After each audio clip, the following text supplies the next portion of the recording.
And, as if by magic... We hope we're here. We're supposed to be. There's a pregnant pause. And there we go. We are, in fact, perfect. That says our stream status is perfect, so you should be able to see us My and hair is hear us. perfect. My hair is perfect. Well, all right. When we last left Oh my the goodness scene, gracious me, it's getting interesting. he was waiting for the moon to rise, and he could hear the sea below him. She sent him off to do some deep meditation. Yes. Who's starting, thee or me? I will. Okay. As I came down, chapter 25, for anyone who's interested. Yes, thank you, Carol, for letting us know. As I came down towards the point, I was surprised to observe that a haze of light hung over the fort, such as one sees over a city. There was no doubt about it. I saw it quite distinctly, but I have never been able to account for it. The great gates stood ajar for my entrance, and as I came through them, I met a curious, fresh, slippery coldness, like wet seaweed, yet with no sense of chill in it. Interesting. As I had guessed, the tide was going out, and the rocks of the point were slowly coming out of the water as the languid wash of the groundswell heaved the weed. She makes it easy to enunciate these things, doesn't she? The rising moon had not yet cleared the down, and the fort lay in the shadow, though the water was silvered. One could see the wide, faint furrows of the slow-moving swell coming in from the Atlantic, and it was very like the traces of the plow that remain when arable land goes back to pasture. The sea was not like the sea that night, and the land was not like the land, but they seemed to be one thing, even as they were before Spirit of God moved upon the face of the waters. I called to Morgan, but got no answer, and seeing the big room lit up, I went in there to look for her. She sat silently, calm and aloof. Oh my. She might have been asleep, save that she bolt upright. She was clad in a close silvery robe, and her cloak of indigo gauze, and she looked just like the moon in the night sky amid a light cloud. On her head was a horned headdress of the moon, which is also the lunar crescent of Isis. At the far end of the room was another raised dais. Dais? I'm not sure what that is. Right. It's where you sit on. It's like a throne kind of thing, whatever. Oh, I did not know that word. It hangs out there. Yeah. Okay. And I took my seat on it. I took my seat on it. There you go. Immediately behind me was the shadowy outline of the priest of the moon in his painted sea palace. In the center of the floor was an altar of double cube, draped in silver, and upon it a crystal bowl filled with water. Oh, one can never go anywhere without that bowl. Oh dear. And Morgan and I sat and faced each other across it, the length of the room away. Then I became conscious of a curious thing. It seemed to me that the painted pictures on the walls were no longer pictures, but actuality, and that the sea stretched away level with the floor, even as I had painted it. And it was just as real as the sea outside, that I could see through the gap we had cut in the embrasures where the path led out to the point. And it suddenly occurred to me that the priest of the moon behind me might have become real also. But I did not dare to turn my head to look. Then Morgan rose, and her cloak of dark gauze floated out from her shoulders like wings, and a silver robe shone through it. She struck a bell beside her, and its soft note filled the room with humming overtones that died slowly away. Skittle is desperate to come in. She's not coming in. She raised her hand. You're not coming in. Be far from us, O ye profane, for we are about to invoke the descent of the power of Isis. Holy crap. Enter her temple with clean hands and a pure heart, lest ye defile the source of life. I thought of the dome of light that had been built to enclose the fort, and reckoned that here we could wake the ancient forces unprofaned and safe from all intrusion. The temple of Isis is built of black marble and hung with silver. And she herself sitteth veiled in the innermost. She is all goddesses that men's hearts have worshipped. For there are not many things, but one thing under many forms. Well, if you're a soft polytheist, which I take it she is. All right.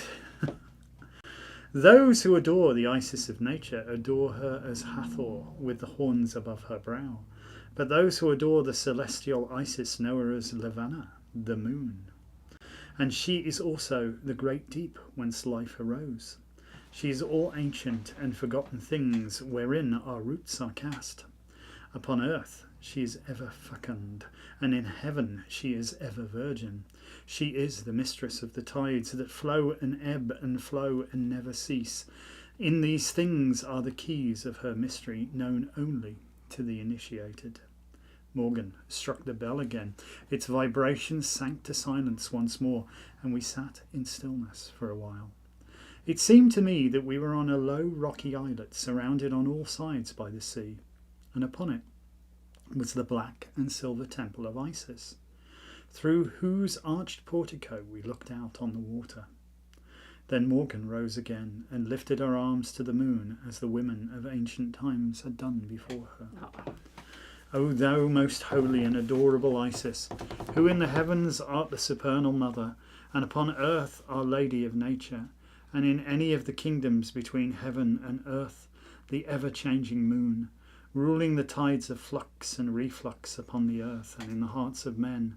Thee we adore in the symbol of the moon in her splendour, ever-changing, and in the symbol of the deep sea that reflects her, and in the symbol of the opening of the gates of life.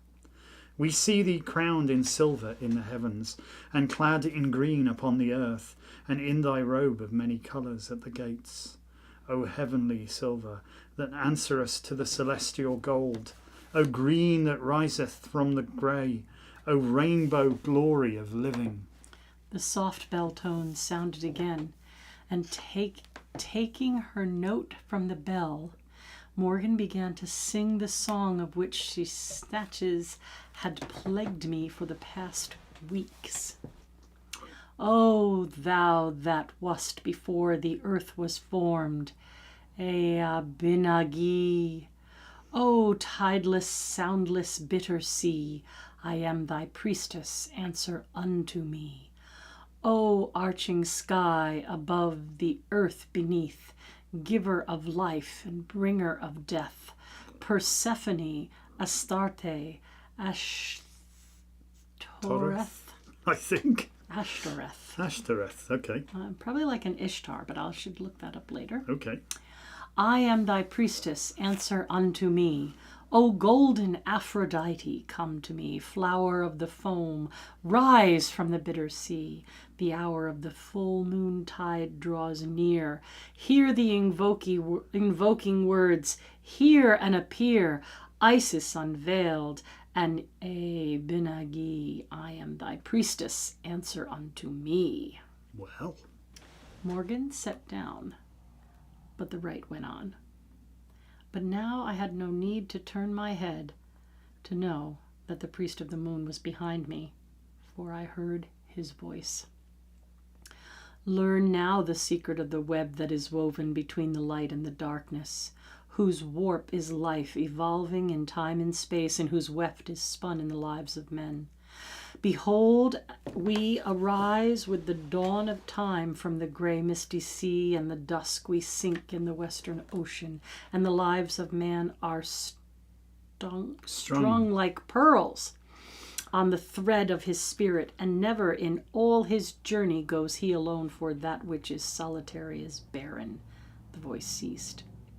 There was a silence, and in the silence I could hear the sound of the sea murmuring along the rocks, and I knew that the windows stood open to the night. Then the voice spoke again, and it had gathered strength that dominated the room. Learn now the mystery of the ebbing and flowing tides. That which is dynamic in the outer is latent in the inner, for that which is above is as that which is below, but after another manner. Isis of nature awaiteth the coming of the Lord of the Sun, she calls him. She draws him from the place of the dead, the kingdom of amity, where all things are forgotten. And he comes to her in his boat called millions of years. And the earth grows green with the springing grain. Me?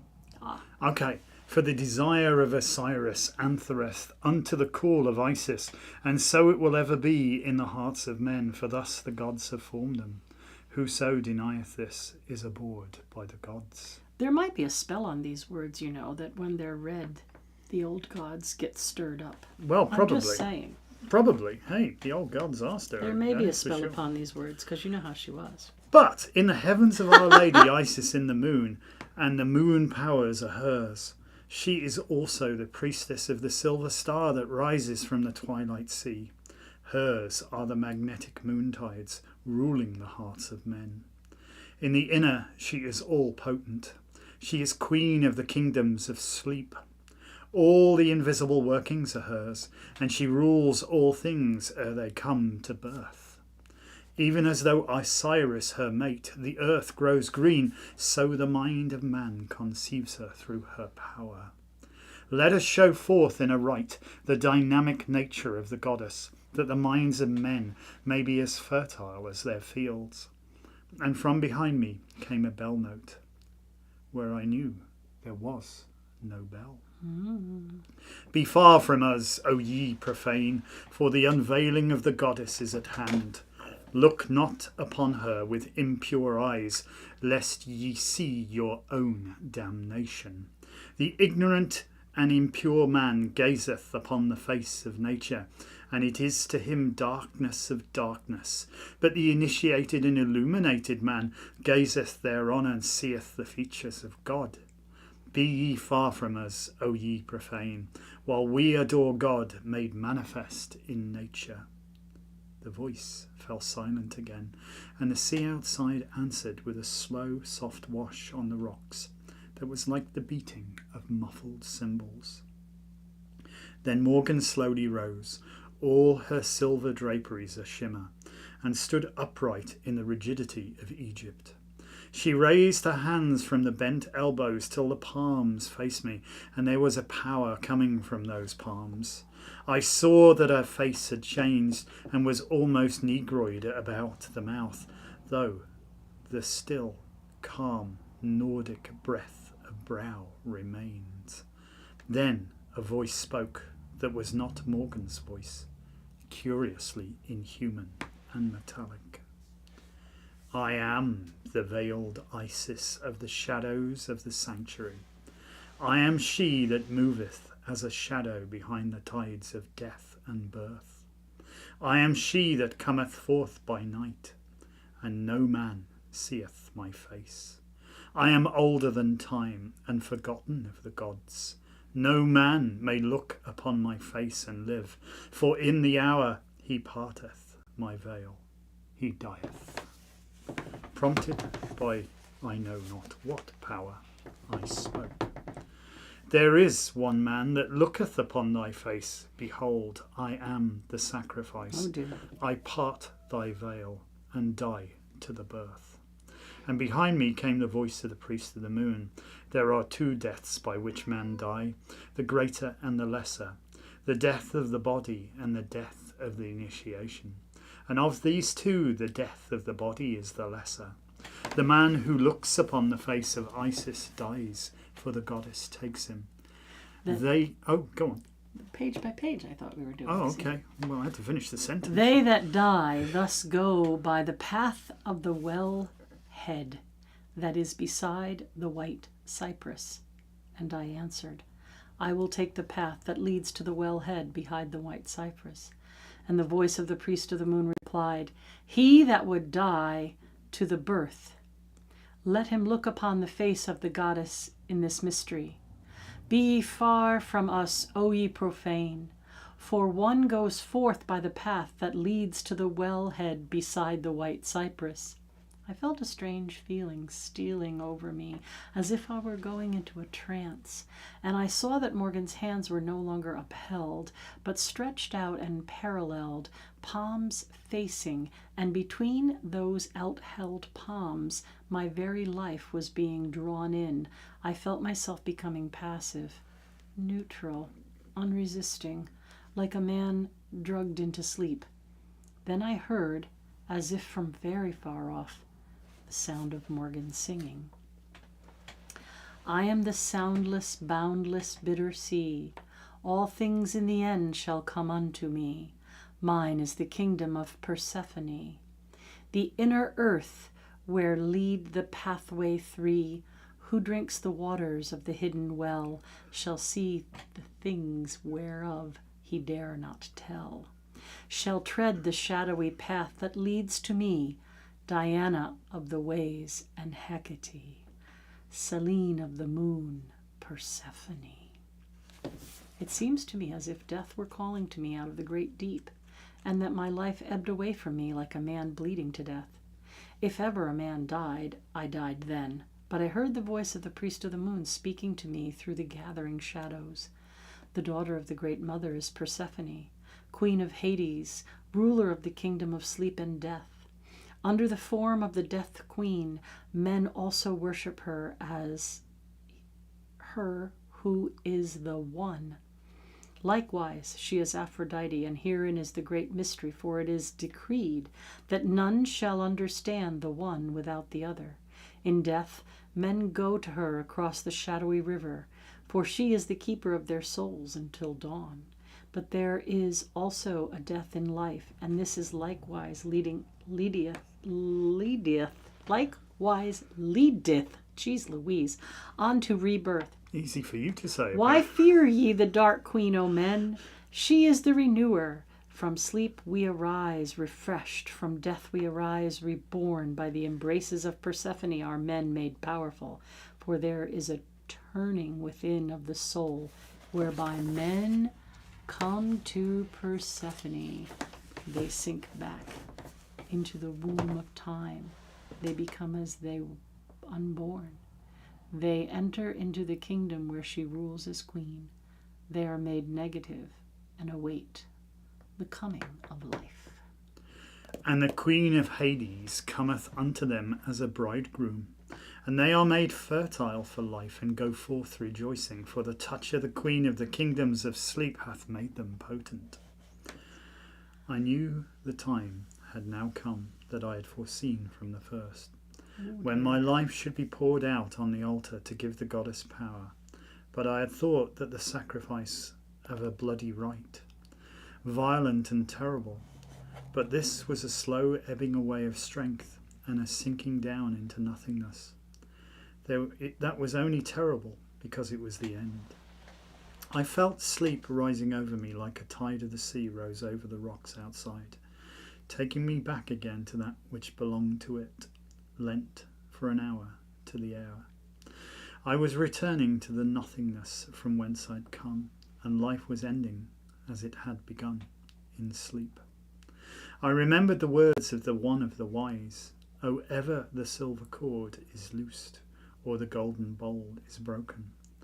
I felt the golden bowl of my soul lifted up and poured out upon the cubical moon altar, but it must have been that the silver thread was not loosed, for I still lived, though I came as near to death as a man might, and yet return.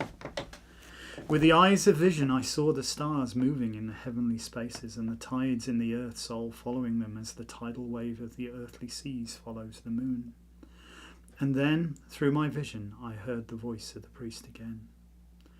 Our Lady is also the moon, called of some Selene, of others Luna, but by the wise Levana.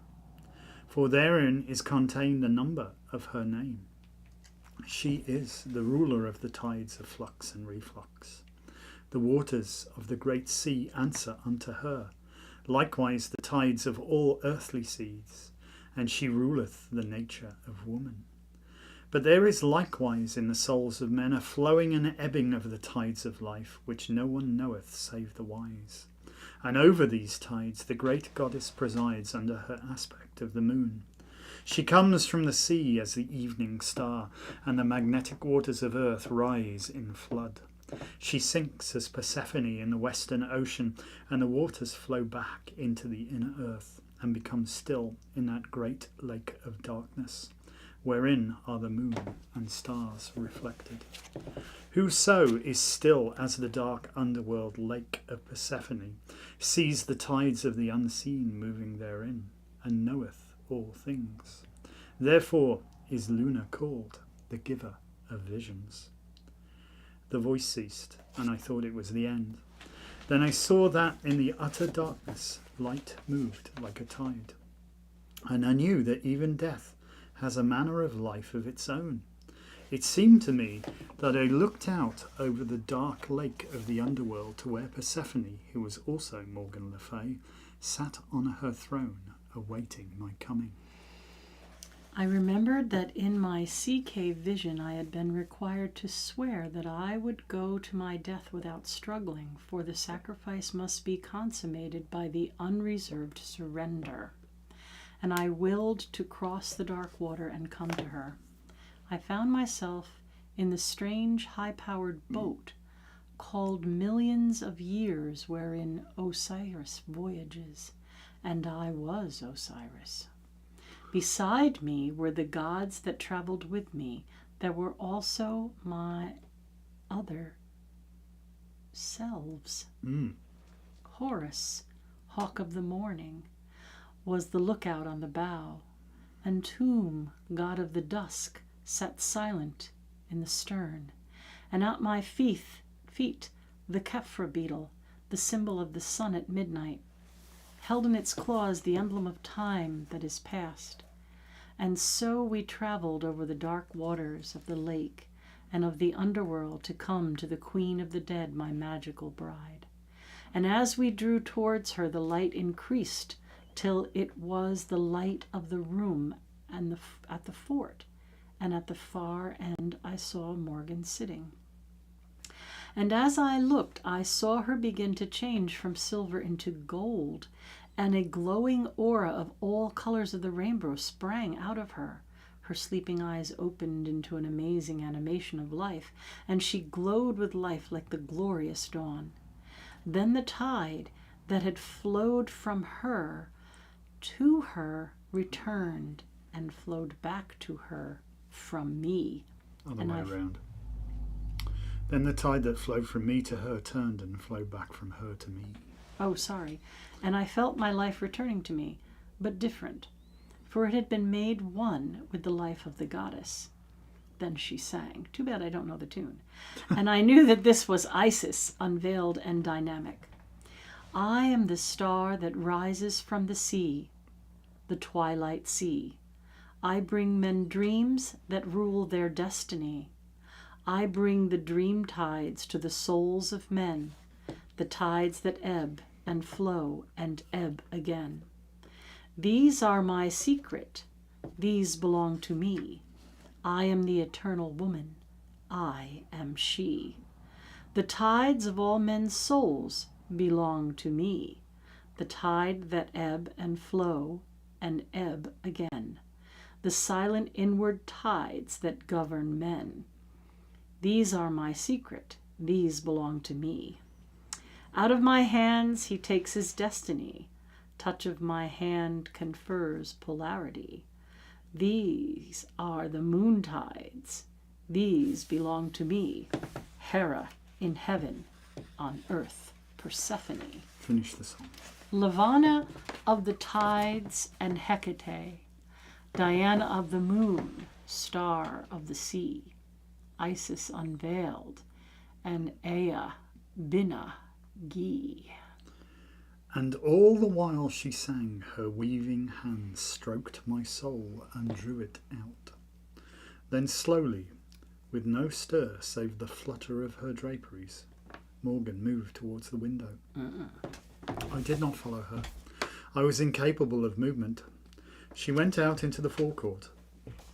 The moon had risen higher now, and the fort was flooded with the moonlight. She stood still, for a moment, among the remains of the sea beasts that the storm had shattered. And in the changing light, as thin cloud crossed the moon, they all came alive and wriggled. Then she moved on down the steps that led to the point. The balustrading had gone in the storm, and there was nothing between her and the sea. The moonlight fell full on her and made her robe glitter. But against the glitter of the sea she was almost invisible. She went on down the point to the very end, where the flat table of rock lay just below the surface, for it only appeared at the neap. God, I thought, she must be knee-deep in water. Supposing she oversteps the edge. But I was powerless to move, being as one bound. I could only just see her now, for her silver robe was almost invisible against the treacherous glitter of the water. Then a cloud crossed the moon, and when it had gone, I saw that a light mist was coming in from the sea in long drifts, and I could no longer distinguish her through the uncertain haze. My first instinct was to go after her and see if she was safe, but a strong inner compulsion prevented me. I knew I must not do this, and that all was well with her. So I sat in my chair and waited. And as I sat, I became conscious that I was not alone.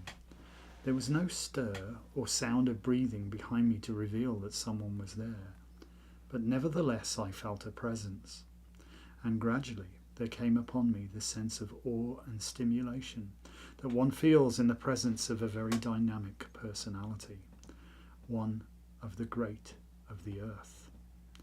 I waited and listened, holding my breath between each breathing in an effort to hear the least movement from what was behind me, but kept as if hypnotized from turning my head.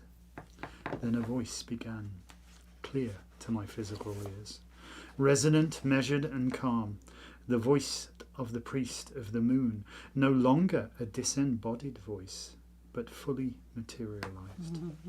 And it went on, like the sound of running water, and in the pauses I could hear outside the wash of the waves on the rocks as the tide rose, covering the point. And as the voice went on, there arose before my eyes the image it created, and I knew why it was the mystical gospel. It says that all things were made by word, for the word moved like the Spirit of God upon the face of the waters. I saw the sea of space and time, indigo, dark in the night of the gods, as I had seen it in the beginning. And over the dark of the sea I saw the silver light and the gold light coming and going in along undulant pulsing beams. As the resonant voice went on, I listened, and some I understood, for it explained what had happened, but some I did not understand then, for it explained what was to come later. Thrice great Hermes, graved on the Smaragdine tablet. Smaragdine. I guess that's the emerald tablet. I wonder if smaragdine is a word for emerald. It may be. As above, so below. Upon the earth we see the reflection of the heavenly principles in the actions of men and women.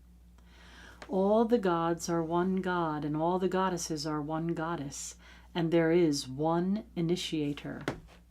In the beginning was the space and darkness and stillness, older than time and forgotten of the gods.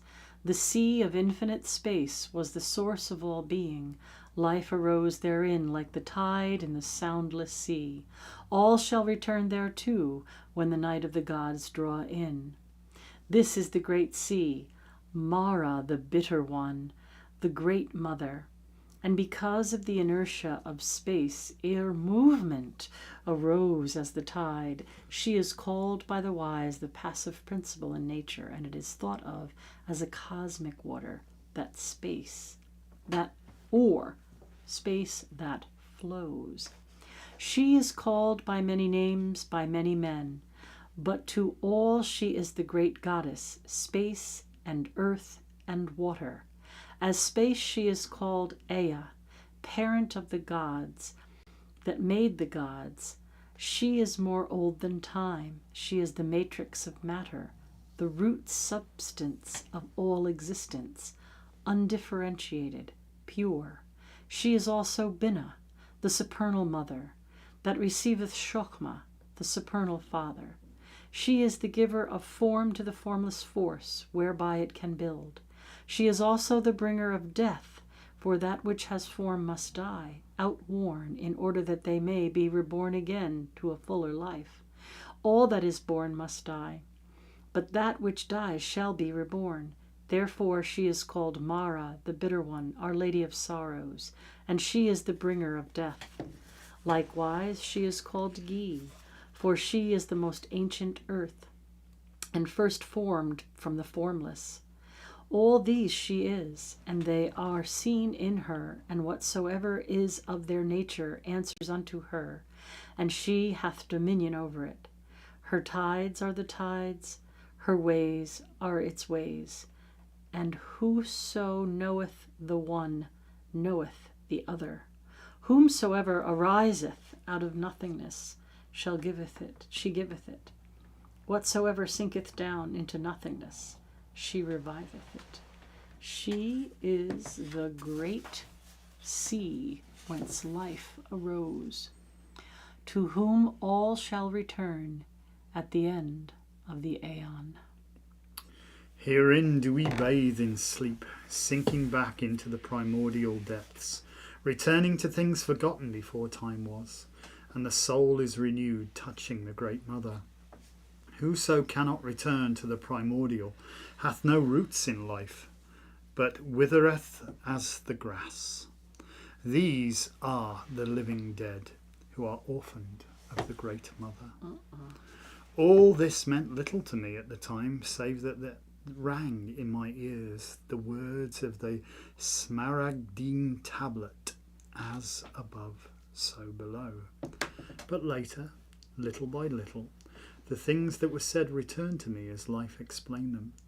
For indeed, in that deadly little town, walled about with conventions and paved with dust and ashes, were we orphaned of the Great Mother, and I had to die before I could be reborn. And the great goddess was indeed to me the bitter one. Like many a better man before me, I was to drink whatever passes in civilizations for the waters of Lethe. But these things were still to come, and I did not know then. I heard the voice of the priest of the moon speaking to me by name. My son, I go now, but will come again. The work is not yet finished. The voice ceased, and I sat silent in my chair, awaiting the return of Morgan. But although the voice spoke no more, I knew that I was not alone, but that the priest of the moon bore me company in my vigil. Dozing there in my chair, between sleeping and waking, the understanding of many things came to me. I knew that Morgan had performed with me a rite that was also an experiment, but I could not divine its purpose or see what it led to or how it was to go on, for I could not conceive that we had come so far to suddenly stop short. The rite we had performed, I was convinced, was to prelude something, but what it was I could not discern. And yet there was about it a curious sense of finality, as if it were also an end. And this I could not explain either, though it was not long before I found out. So I dozed in my chair and waited for Morgan to come back to me. And towards dawn, I fell asleep. But she never came back, and I never saw her again. Oh, there's a cliffhanger. Round about 8, Mrs. Trith came into the room. I saw by her eyes that she had been crying, but suspected nothing. She told me that Morgan wanted me to go home now, and that she would write to me. There was nothing else to do but go.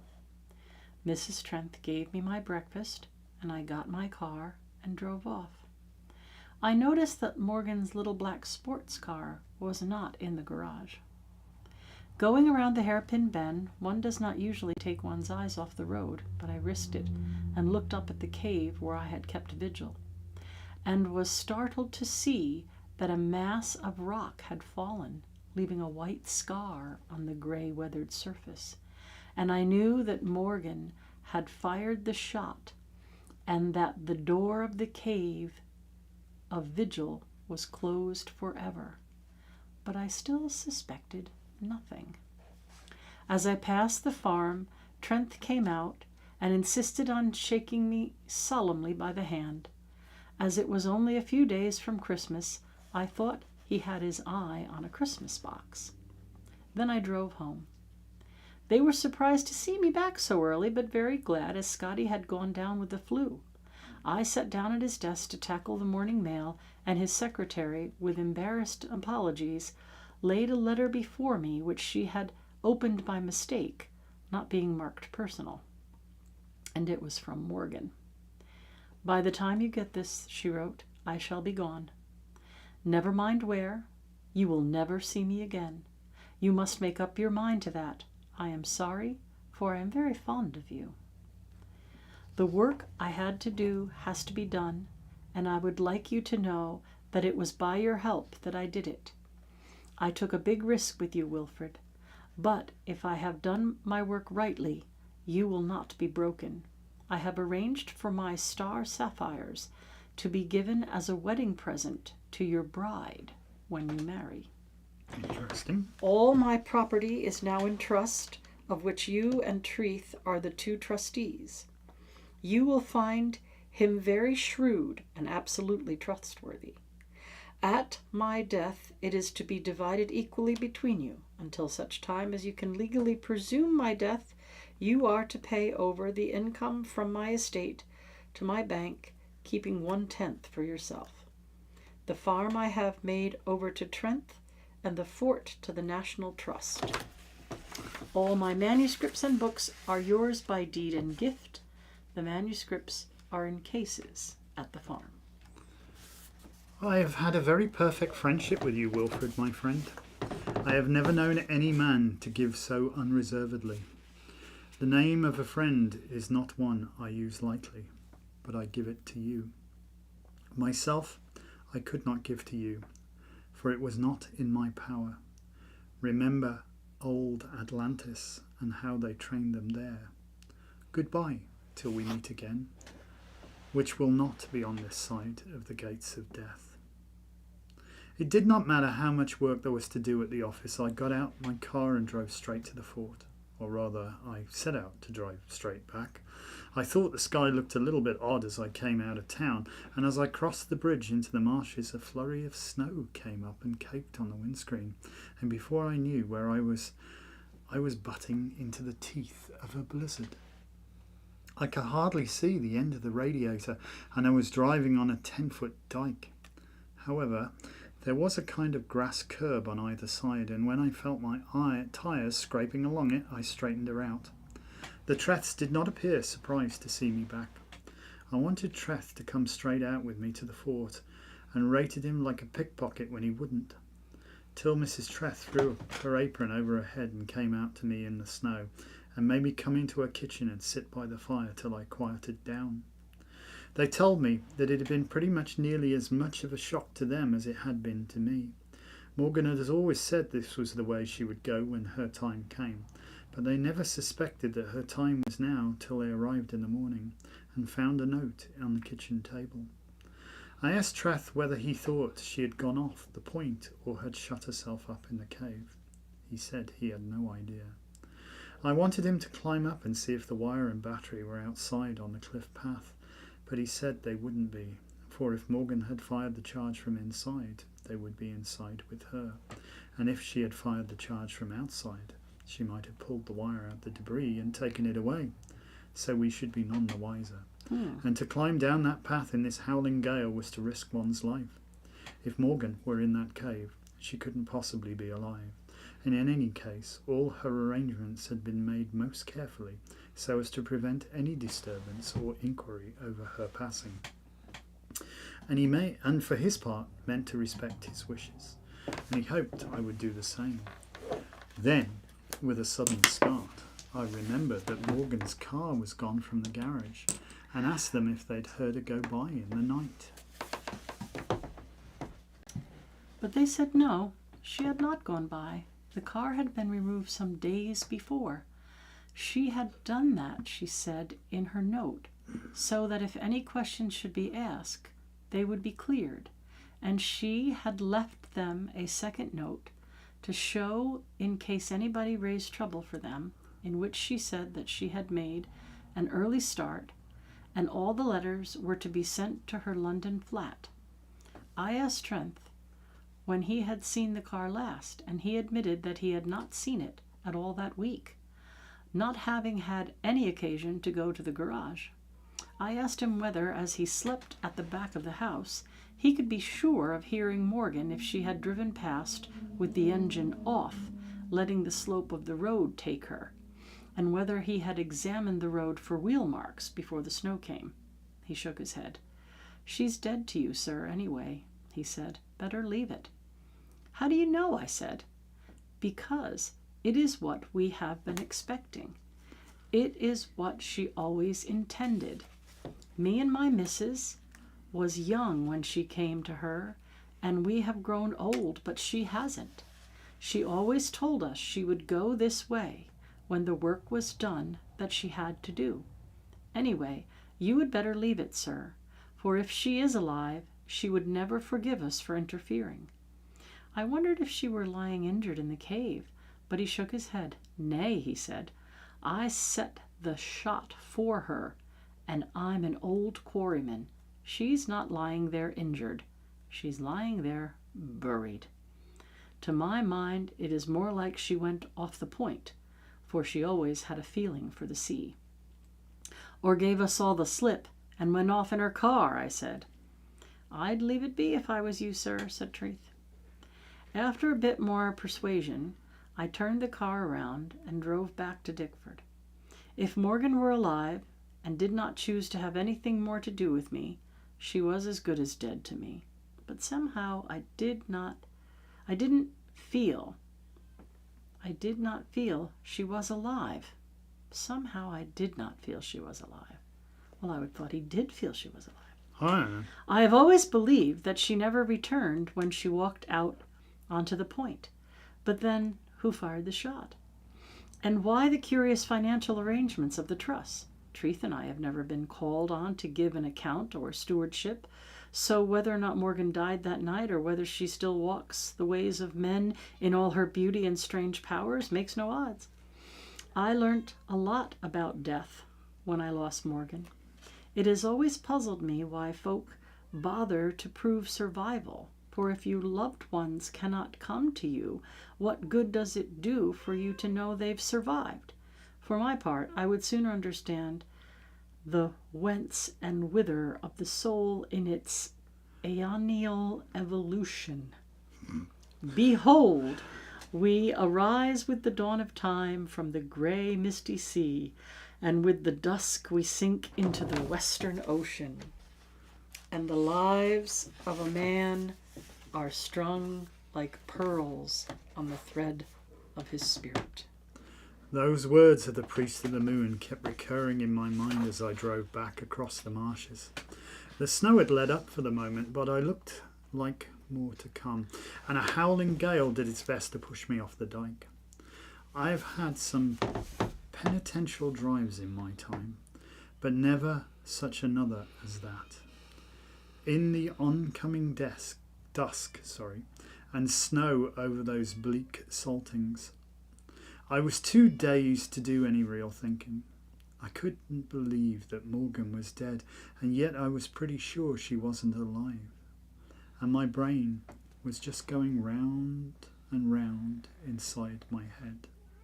And how I ever got to my journey's end alive, I do not know. I do not know how much of Morgan's letter Scotty's secretary had read before she discovered that it did not concern the firm. but she looked very surprised to see me back so soon. Then she brought me a large cup of strong tea, of which I was very glad, and she also found she had tackled the correspondence on her own initiative, and all the letters ready for me to sign, which was just as well, for signing them was about as much as I was capable of doing. It was an amazing thing to me that the asthma did not take me by the throat then and there, but I think it was just about as stunned as I was. They wouldn't let me see Scotty for fear of infection, but I gathered that he was pretty bad. Thank God for all the quarterly accounting had been done the previous week, and we had a few days' breathing space over the holidays. On Christmas Eve I drove out to the farm to take the Treths a turkey. It was a pretty ghastly drive, and I wished I hadn't undertaken it, for all the time I kept on having to remind myself that I should not be going on to the fort and seeing Morgan. Ovid is quite right when he says that the only remedy for love is to clear out. But the turkey was a promise, and they would have been let down over the Christmas dinner had I failed to deliver it to them. Treth came out to me when I pulled up at the farm and asked me if I would run him out to the fort, as there had been a devil's own blow, and he was a bit uneasy as to how things might be out there. He knew, as well as I did, that the end wall wasn't all it might be after the last storm, and Morgan had refused to have any repairs done to it, although he did not admit it. I could see that he funked going out there alone.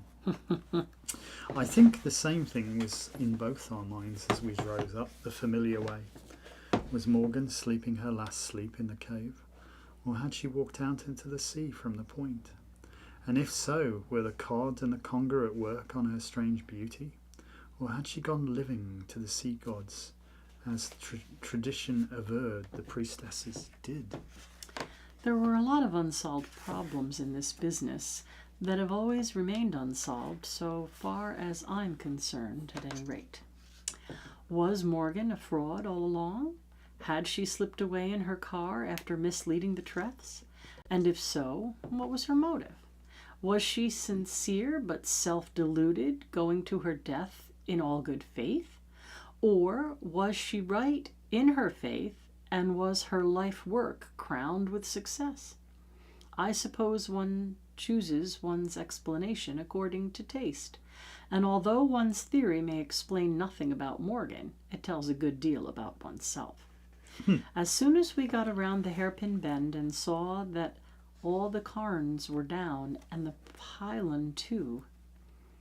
After all, they were held by nothing but their own weight, and it had been blowing a full gale out there. The fort looked all right from the landward side, but we were tired. But we tried to open the big gates, but we could not manage it, so we knew that something must be down on the other side blocking them. Treeth did a hair-raising fly crawl around the end of the rocks, and presently I heard him shoveling lumber about the other side of the gate, and in a few minutes he got it open, just wide enough for me to squeeze through sideways, and I saw what happened. The end wall had come down, as I had prophesied. Its underpinnings had been pulled out and never repaired, and the waves had made a clean sweep of everything. The courtyard was knee-deep in sea wrack and fucus. It's like a seaweed. Everything I had done in the way of ornamentation had gone as if it had never been, and the fort was practically as it was when I first saw it. I went into the big room to see what was left of my pictures, but the place was a wreck. All the plaster off the walls, the ceiling down, the windows out, all the furniture smashed to bits at the far end. Nothing intact save my 2 dolphins in situ at the fireplace, surveying the wreck quite unperturbed. Okay. Treeth and I looked at each other, and without a word, we went up to Morgan's bedroom. But as we opened the door, we recoiled, for the floor had fallen in, and the end wall had fallen out, and the blue water was under our feet. Treth waited in the courtyard while I went on to the point. There was a pretty heavy sea hammering after all of the storm, and the balustrading had gone, every scrap of it, Just here and there was a socket of an upright to show that anything had ever been. I went out along the crest of the slabs, a precarious scramble without the blustering. Balustrading. Ah, What a good word.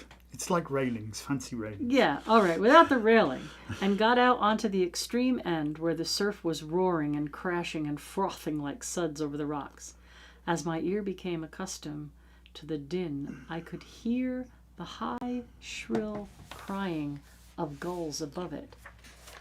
And I remembered the oldest legend that the sounds of drowned mariners became seabirds, and I wondered whether Morgan was there, changed from a woman to a bird of the sea, but lost to me forever.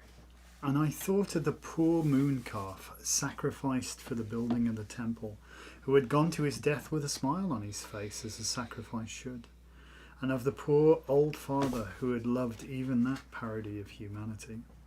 Then I thought of Morgan as I had last seen her, disappearing into the glitter and the mist, and I spoke to the sea and told it that it could have me too if it wanted me. I waited a bit, but nothing happened, and I turned round and came back. Treth was gone from the courtyard, and as I stood for a moment or two and looked round, the place felt as empty as an unused coffin. Then I knew that Morgan was gone from this world, and that her experiment had succeeded. When I got back to the car, I found Treth busy loading the dolphins into it. "I reckon I would have liked to have 'em," he said. "Ain't no use to the trust." We drove back in silence, neither offering any comment on what we had seen. But I think we both thought the same thing. In some curious way, the trip to the fort had settled our minds. We had accepted the situation. We were no longer in the midst of it, but had begun to put it behind us. I presented the turkey to Mrs. Treth, had a cup of tea with them, and started for home. And then, as I went over the marshes in the winter dusk, there came to me a vision, sudden and blinding, as the vision of Paul on the road to Damascus. I saw the priest of the moon standing before me in the way. 2 days to pull up. I drove right over the place where he had appeared. I was too shattered, too absorbed in my grief for Morgan to wonder what his appearance meant. When I got back to Dickford, the bells were ringing for the Christmas Eve service. They're very fine bells at the parish church. The only ones that beat them now were those of the cathedral. I pulled up the car in a narrow lane behind the north porch and listened to the organ playing the Christmas hymns. And why, I do not know, but my mind went back to the vigil in the cave when I heard the calving cow out in the marshes and known that she was Hathor. And I thought of a curious little statuette I had seen of Isis suckling Horus, and that the great deep whence life arose is also called Moriah, the bitter one, and Our Lady is called Stella Maris, star of the sea. And I remember the saying of the priest of the moon that all the gods are one god and all the goddesses are one goddess, and wondered what it meant. This was the last I was to see for some time of the dark side of the moon. Everything relating to Morgan and the sea magic closed down as if it had never been. Then I drove on, and seeing our office still lit up, turned in there and found Scotty's secretary doing a final cleanup before the holidays, and remembering what a decent kid she had been through all the difficulties.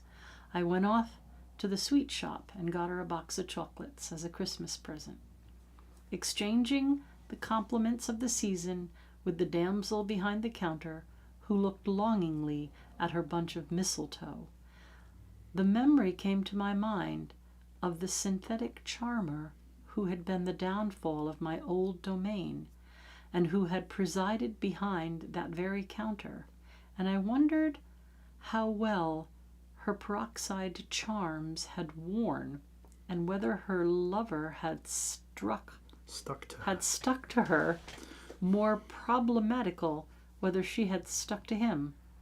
Then I ran the car into the garage, and leaving the dolphins to their own devices overnight, for they were weighty, took my parcel back to the office, and made the solemn presentation to Scotty's blushing secretary, whose name I did not know.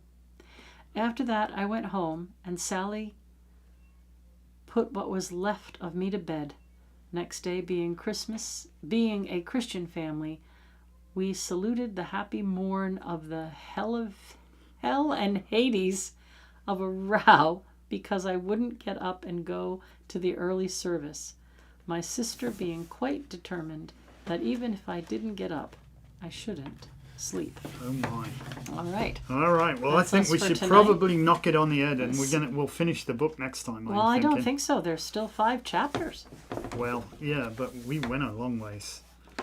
You think it's the end? It's not the end. It's not the end. It's not the end. There's more to come, I tell you. This is getting interesting, isn't it? So we're up to Weird chapter that she's 20. dead and the book's not over. Well, the story's about him, not her. That's true. So But there it's you called go. The Sea Priestess, not The Sea Priest. Paradoxical. Paradoxical. As Paradoxical. above, so below. As within, so without. As the universe, so the soul. I gotta look up that weird S word to see if it means green. Sagadine. Saragadine. All right, lovely people. We're going to Yes. go and put chickens to bed now. Oh, yes. The life of a chicken farmer. Isn't it fun? Thank you so much for joining us. Hope you enjoyed the story. We'll see you next time for... The Sea Priestess. That sounded very scary. Okay, then. On that note, we'll say goodbye. Night.